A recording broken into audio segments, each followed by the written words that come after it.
What that means is we have to stop seeking out silver bullets to find the answer. You see, one of the real problems with education over the last 30 or 40 years, because of the way we were educated, because of the way people think, and this isn't a criticism of educators, this is just the way we have been taught to think.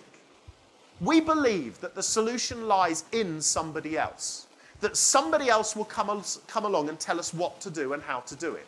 And every few months or every few years, experts like me come along onto stages like this and say, I have the answer, and this is what you do.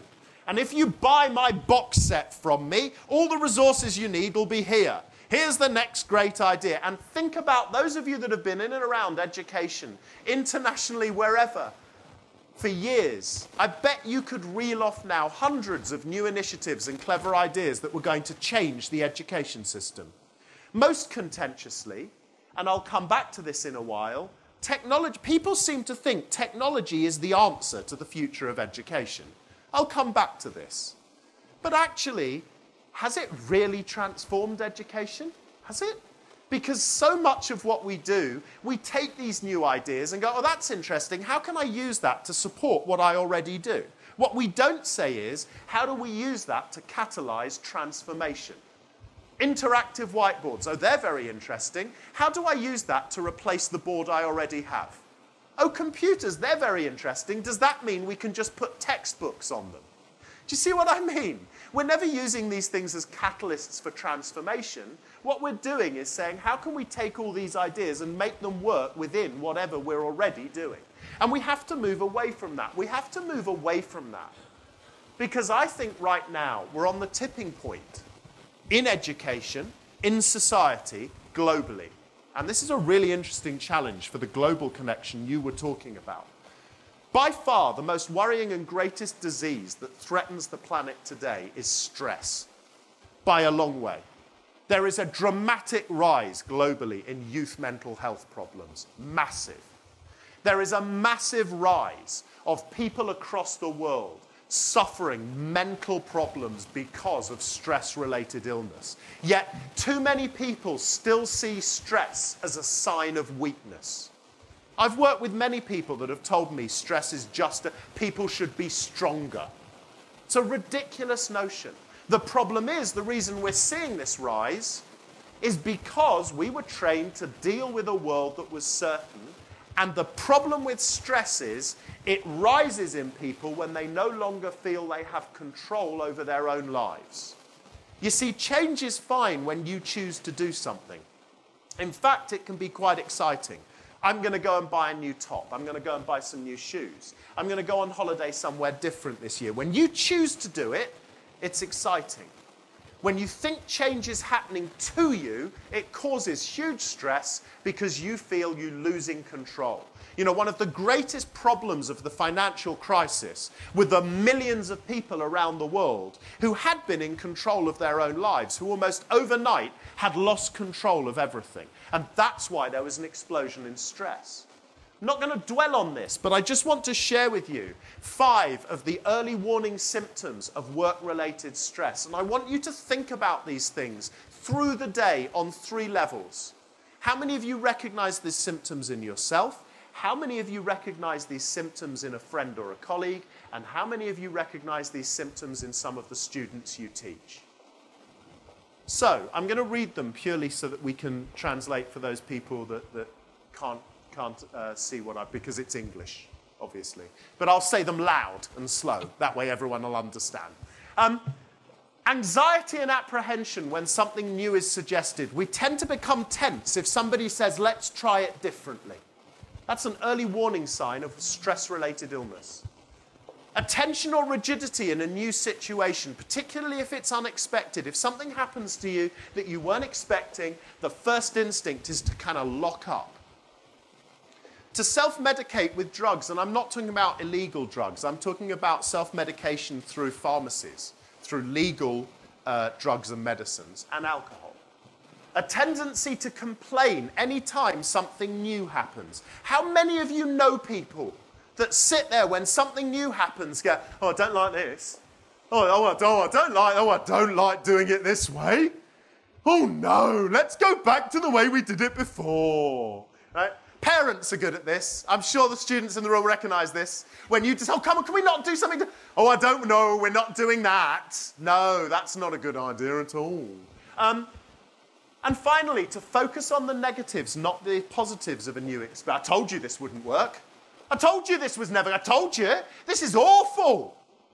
This is the kind of stuff we've got to move away from, because the truth is the world is becoming less and less certain. The world you will be inheriting from us, you will achieve greatness if you can deal with constant change, with surprise, with not feeling in control, with having the ability to move fast and keep thinking differently.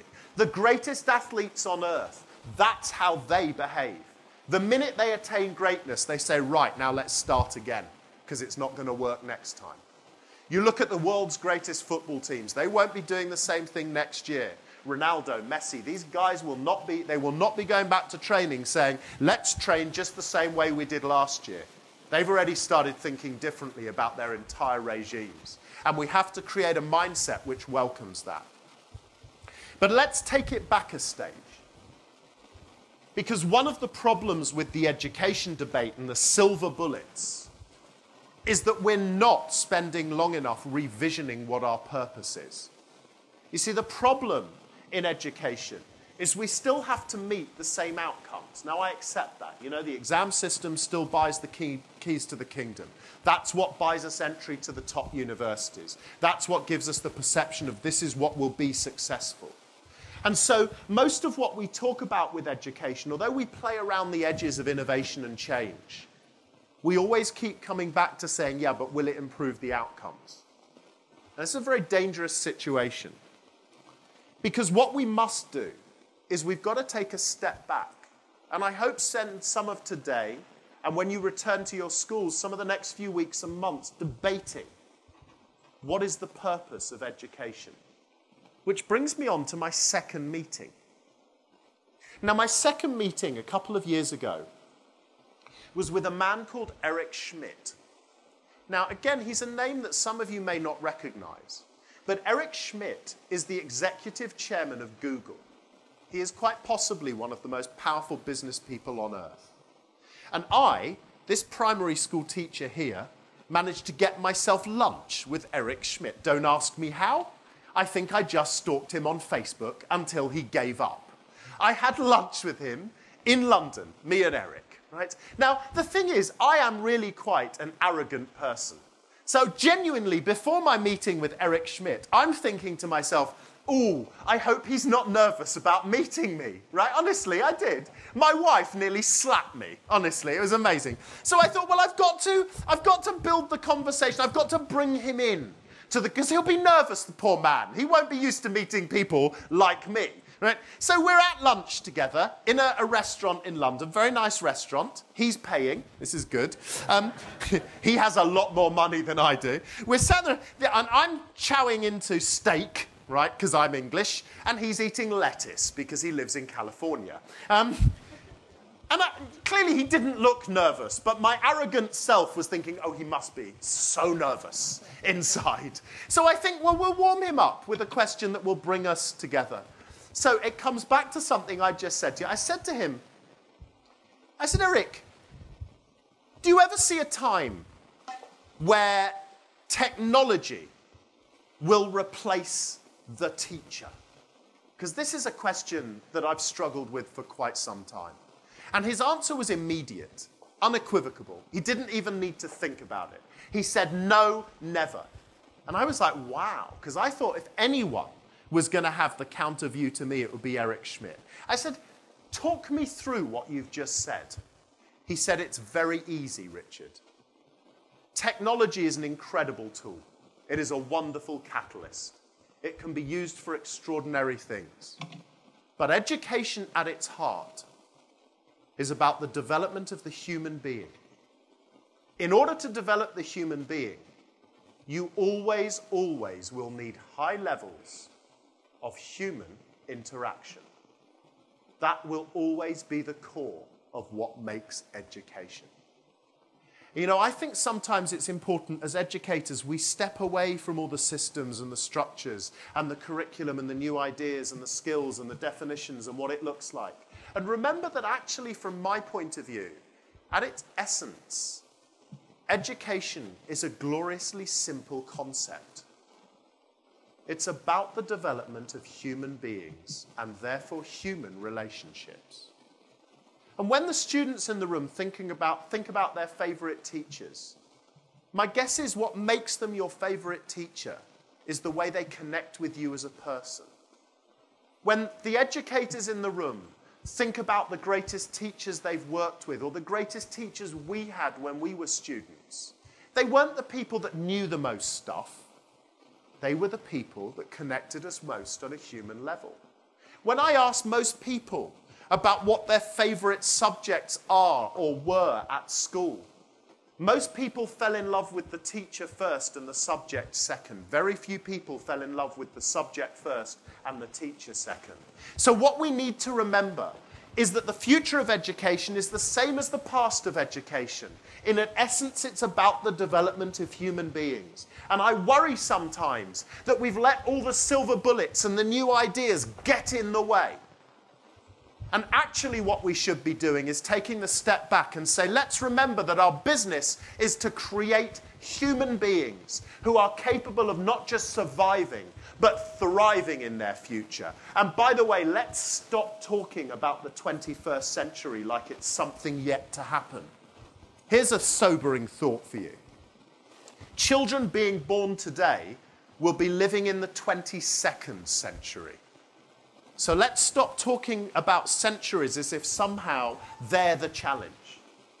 The challenge is creating human beings who are capable of thriving in a world of accelerating change and uncertainty. Not for the 21st century, not for the technology revolution, but human beings. And we need to make sure we move on from that. And how do we do it?